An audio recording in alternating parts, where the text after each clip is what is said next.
नमस्कार दोस्तों, स्वागत है आपका द मयंक रिपोर्ट चैनल पे। दोस्तों, आज की इस वीडियो में हम आपको बताएंगे तालिबान को जिस तरह से प्रस्तुत किया जा रहा है वो उस हद तक सही भी नहीं है। तालिबान सही भी है और गलत भी। तालिबान के बारे में हर बातें हम आपको बताना चाहते हैं। देखिए, भारत का झुकाव कैसा रहना चाहिए ये भी हम लोग थोड़ा सा डिस्कस कर लेंगे अंत में। तो समझिए बातें शुरू से। देखिए, 1980 के दशक में एक दौर था जब शक्ति के नज़रिए से अमेरिका और रूस अपनी पहचान बनाने में जुटी थी और भारत और चीन जैसे छोटे छोटे देश जो थे उस समय अपनी आर्थिक स्थिति सुधार करने में लगी थी। रूस और अमेरिका में शीत युद्ध था, यानी कि इनडायरेक्टली वार, या ये समझ लीजिए कि अपने फायदे के लिए ये दोनों पूरे विश्व को बर्बाद करने पर तुली थी। रूस भी तेजी से कई देशों को अपने ओर मिला रही थी और अमेरिका भी। राजीव गांधी जी की मृत्यु का भी गुनहगार आप इस शीत युद्ध को ही मान सकते हैं। चलिए बात करते हैं अफगानिस्तान की। रूस अफगानिस्तान पर यह समझिए कि उस समय कब्जा कर लिया था और शासन चला रहा था। समय है 1980-85 का। तो चूंकि शीत युद्ध चल रहा था तो अमेरिका भी पीछे हटने वालों में से नहीं था। तो उन्होंने भी चाल चलना शुरू किया और इनडायरेक्टली रूप से तालिबान का गठन करवाया। तालिबान का अर्थ ज्ञानार्थी होता है और इसके गठन के समय 50 ऐसे ज्ञानार्थी यानी कि छात्र इसके सदस्य थे जो कि कट्टर इस्लामी विचारधारा के अनुयायी थे। तो उसी दिन से तालिबान का मोटो कट्टर इस्लामिक रहा है। देखिए, तालिबानी कोई विदेशी नहीं था, वो अफगानिस्तान का ही व्यक्ति था और उसकी लड़ाई अफगानिस्तान को गुलाम बनाने वाले रूस से थी। ये एक हद तक सही भी था। कोई भी व्यक्ति या देश आज़ाद होने के लिए कुछ भी कर सकता है। जैसे भारत को ही देख लीजिए कि भगत सिंह ने बंदूक उठाया था और दूसरी तरफ गांधी जी ने बिना हथियार उठाए लड़ाई कर रहे थे। बेशक तालिबान की तुलना भगत सिंह से नहीं किया जा सकता, क्योंकि तालिबानी अपनों पर भी जुल्म करता है, जैसा कि युवाओं के आदर्श भगत सिंह नहीं करते थे। भगत सिंह का लड़ाई सिर्फ अंग्रेजों से था, न कि अपनों से। लेकिन तालिबानी का ऐसा नहीं है। तालिबानी अपनों भी व्यक्ति को गोली मारता है।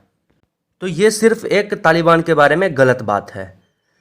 देखिए हुआ क्या, रूस 1990 में अफगानिस्तान को छोड़कर चला गया, लेकिन अफगानिस्तान की सत्ता तालिबानियों को अब भी नहीं मिली थी। समय आगे बढ़ा और पहली बार 1996 में तालिबान की सरकार बनी। उस सरकार बनने की भी एक रोचक कहानी है। उस बार राष्ट्रपति जो पहले से था उनका गुप्तांग तालिबानी के द्वारा काट दिया गया और उन्हें मारकर बीच चौराहे पर लटकाया गया। माना यह जाता है कि वो राष्ट्रपति रूसी समर्थक था, इसलिए ऐसा किया गया और फिर तालिबान सरकार चलने लगी। समय आया 11 सितंबर 2001 की। ओसामा बिन लादेन, जो कि अलकायदा से ताल्लुक़ रखता था, उसने अमेरिका पर एक जोरदार हमला किया। दृश्य आप देख सकते हैं इस वीडियो में। बाद में अमेरिका को यह पता चला कि लादेन को तालिबान का समर्थन प्राप्त है। तभी अमेरिका को बहुत गुस्सा था, गुस्सा चरम पर था और उन्होंने उस समय कहा था कि वफादार कुत्ता अगर पागल हो जाए तो उसे मार देना चाहिए। और बात भी सही थी कि पालतू कुत्ता अगर मालिक को ही काट ले तो गुस्सा जायज़ है। और इसी का प्रतिरोध के कारण लादेन की बातों को मोहरा बनाकर अमेरिका अफगानिस्तान पर हमला कर दिया, एयर स्ट्राइक कर दिया। एयर स्ट्राइक करके तालिबान को वहाँ से खदेड़ दिया। वहाँ से खदेड़े जाने के बाद तालिबान जो है पाकिस्तान का शरण लिया। हालांकि लादेन तभी हाथ नहीं आया। लादेन 2011 में पाकिस्तान में मारा गया, लेकिन 2001 से अब तक अमेरिका अफगानिस्तान में ही बैठा था। वो अब अफगानिस्तान का स्वतंत्र फौजी भी तैयार किया और करोड़ों डॉलर उस पर खर्च भी किया, लेकिन तब तक तालिबानी अफगानिस्तान की आज़ादी के लिए प्रयासरत रहा। हालांकि तालिबानी को सत्ता का लोभ था, इस कारण से उसकी छवि थोड़ी खराब भी हुई। एक बात यह भी है कि तालिबानी 1996 से 2001 के समय काफ़ी लोकप्रिय भी हुआ था, क्योंकि उस समय रोड या अन्य कई ऐसे अफगानिस्तान का मुद्दा था जिनको वो अच्छा किया था।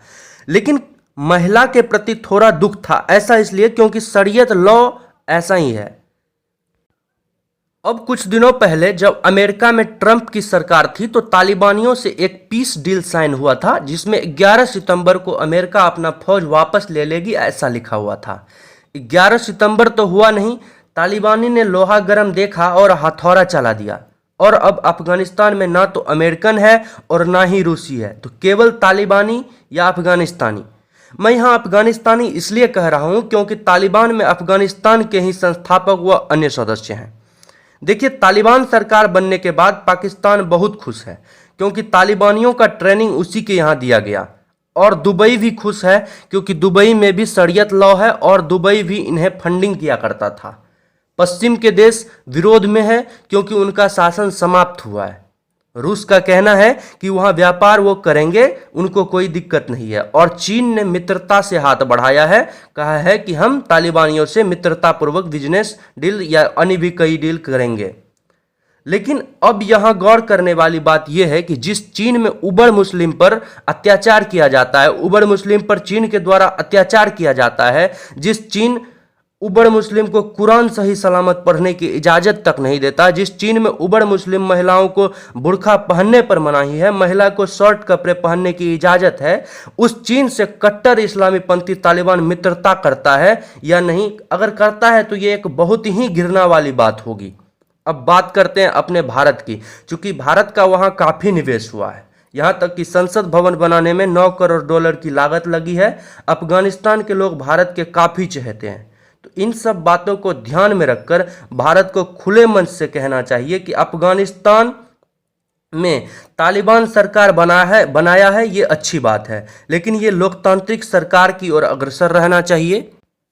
अफगानिस्तान की जनता का ध्यान रखा जाना चाहिए, सरकार शांति से चलनी चाहिए, और अगर भारत से लगी हुई रुपयों से बनी संसद भवन या अन्य इंफ्रास्ट्रक्चर पर यदि आघात होता है तो भारत खुलकर जवाब देगा, और अगर ऊपर कही गई बातों पर तालिबान मानने को तैयार है तो फिर भारत तालिबान के सरकार को वैध सरकार करार देगी, वैध सरकार के रूप में मानेगी, और अगर कुछ गलत प्रतिक्रिया भारत के विरुद्ध आती है तो हम जंग के लिए तैयार हैं। उम्मीद है तालिबान अच्छे से सरकार बनाएगी और पुराने गलती को ध्यान में रखेगी। महिलाओं के साथ उचित व्यवहार किया जाएगा अगर सरकार लंबे समय तक कायम रखना है तो ऐसा करना ही पड़ेगा।